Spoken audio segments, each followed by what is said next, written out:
Welcome to our conversations on the future of work and leadership. I'm Elizabeth Varghese, and over the next few weeks, I'll be having conversations with fellow New Yorkers on how work is changing and what leadership really means in times of crises. This has been a very challenging time for many of us. As we watch the pandemic unfold, we've juggled work and life and also gained great insights into what work is going to look like in the future. We have with us today Jennifer Ingram. Jen's a realtor in Manhattan. Thanks, Jen, for making the time to meet with us today. So, Jen, tell us a little bit about what brought you to New York as a realtor.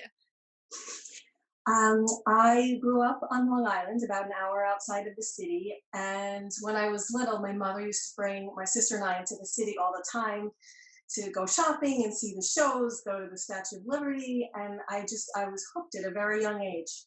And I was always going to move into New York City when I was old enough. And, there was never a plan B. So here I am, 25 or so years later, living in New York City, and I sell real estate. I've been doing it for about 7 years now. Wow.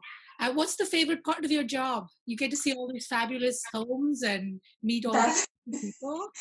That's why I got into it. I love looking at real estate. I love the old pre-war architecture, and I love new developments. I love helping buyers find their forever home, and I like helping sellers maybe move on from a property that doesn't suit them anymore. That's great. That's great. And how has work really changed as as the pandemic's unfolded? How's it been in the real estate space? How have you been managing? There was always a fair amount of my business that could be done remotely, but now we're seeing that all of it can be done remotely. Closings, for example, there used to be 10 people sitting around a closing table for 2 hours, and now that's all being done remotely. Everything from office meetings to continuing education, company-wide town halls, all Zoomed. Even the way we do showings, sellers don't necessarily want prospective buyers traipsing through their homes any longer, so a lot of that is done on video now.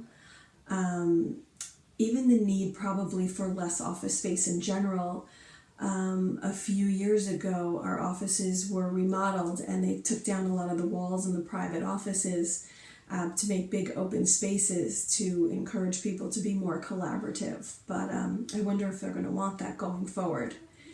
And also there'll probably be more clauses in contracts and leases about what to do if there's a global pandemic. Who would have thought we need those, right? Wow. So you're seeing the use of more technology. You would already be using some of it, but technology to really run through the entire process of, how you run your business. Mm-hmm. And, up to things like where you may have expected human contact or interaction done remotely. Yeah. Wow. And then also some legal clauses, clearly. Yeah. Interesting. What else in terms of, are you seeing any other trends in terms of what people are looking for now that the pandemic has, kind of impacted all of us in New York? Are they asking for different things? Are you seeing different requirements from homes or the way people engage with buyers and sellers? Yeah, I think people are realizing now how important home is, and maybe reevaluating what kind of a space they need.